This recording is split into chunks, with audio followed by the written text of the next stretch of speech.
mana ndakwinginze mu muntu umunsi ndi butuburire basi ndebe ko iri joro ryahati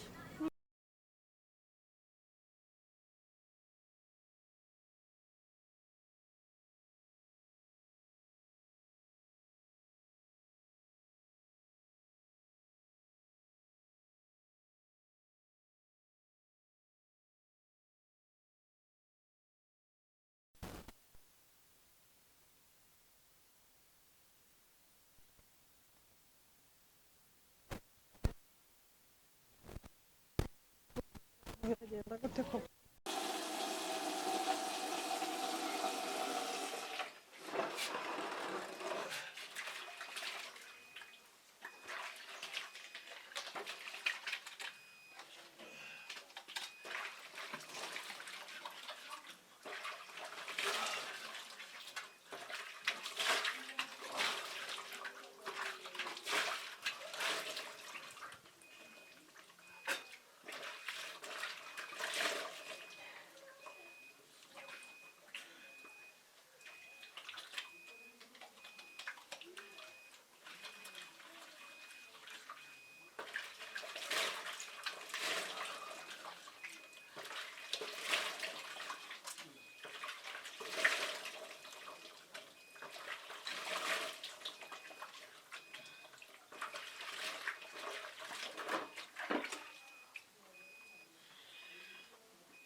Mbese bigenze bite?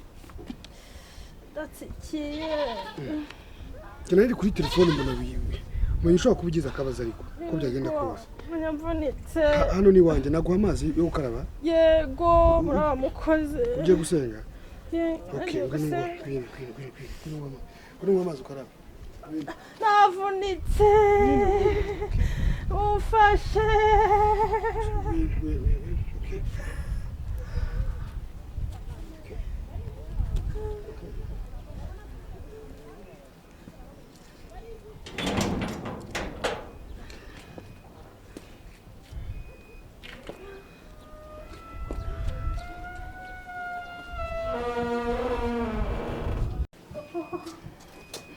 murakoze niba muba Nahanga mba. ahega bino bintu n'abazungu batuzaniye Ni wowe uje aho ngaho kuzana amazi akaraba.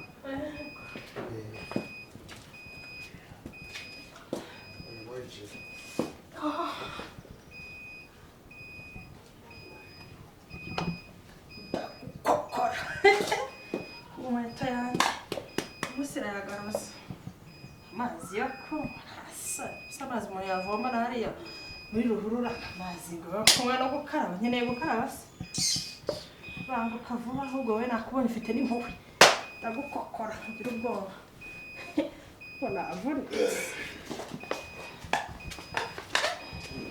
Wabanza ukananywaho. murakoze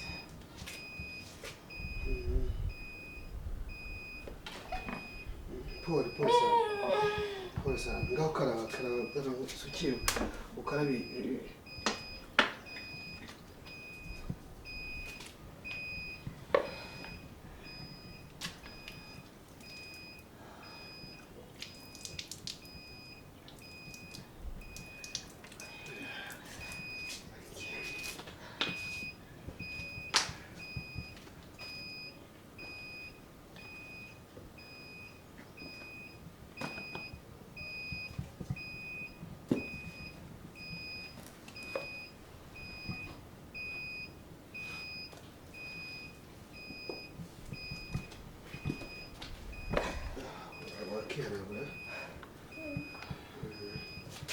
nawe ubundi se ngiye gusenga. nabibonye biragaragara ko wari ugiye gusenga rwose. ariko satani nta nyine ntabwo yifuza ibyiza. ariko disi niyo mpamvu twahuye, uri umuntu mwiza. aya n'ibisanzwe nawe se urasenga? tugomba gufashanya mu buzima busanzwe. murakoze. ndakeka none ubu ngubu none wakikomeza ukajya gusenga nta kibazo rwose. ndakeka none nta kibazo. nakikomereza se ugaca wagira ngo sinsikiye wagize ikibazo gikomeye. aka kaguru se wabonye kari gukora? ntabwo kari gukora rwose. wagize ikibazo? yego. ubundi rero ntugire ngo ni uko inkweto ari ny'abazungu wenda ngo niyo yantuye hasi. ahantu dusenga muri ino minsi dufite ibigeragezo. ni hose ibibazo ibigeragezo biri hose sinkubeshye. bisa nta kintu wandusha basi ngo ufungurire. ikintu mfite ni amazi yonyine nupe ntayo niyo ni amazi yonyine. nta mazi ndi umusiribateri ndibana nta biryo ngo natetse uri umusiribateri? iyo ubona nta kintu na kimwe gihari. yewe nanjye ni uko nta mugabo ngira nawe ndi umukobwa. ubwo rero sinzi ikintu nakindi nagufasha ese wabonye ndi umwana mubifasha ni ukuri. ikintu reka urebere ikintu ntabwo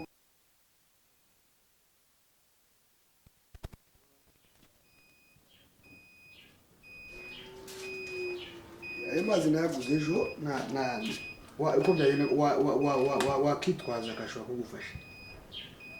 kagufasha kabisa. kagufasha rwose. kagufasha. hari ahantu se mwaramugiye kujya basi mwarakureka nkabanza nkanaruhuka. ngiye kujya ku kazi mu gitondo nagiye amasaha mba ngiye. wumva ufite nta kundi ariko Imana ikugirire neza, irakugirira neza uko byagenda kose, irakugirira neza. Nta kindi kintu mbona hano nagufasha kimwe.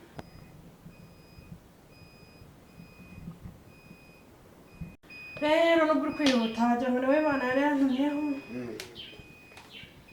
Imana yari yantumye ku muntu umeze nkawe nubwo uri kwanga kufungurira. uzi ko Imana igukunda, Imana iragukunda. aka kantu gafate uza kugasoma neza nimuva ku kazi. ndagasoma nanjye nkunda ibintu birimo ijambo ry'Imana. ndagasoma ubwo rero ngiye mu cyumba jyewe ngiye kuba nambara. ngiye kwambara ntara wenda ntitugire ubwo buntu tuzongera dusubire. sawa nta kundi. sawa.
mashini yamenye kavuga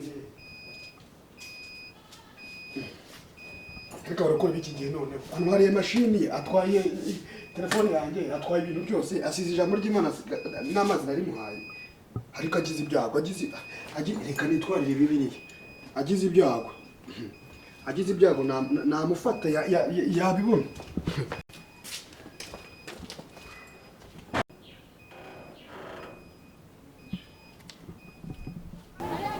uyu mukenya agiye ntabwo nzongera kugirira neza abantu bose mbonye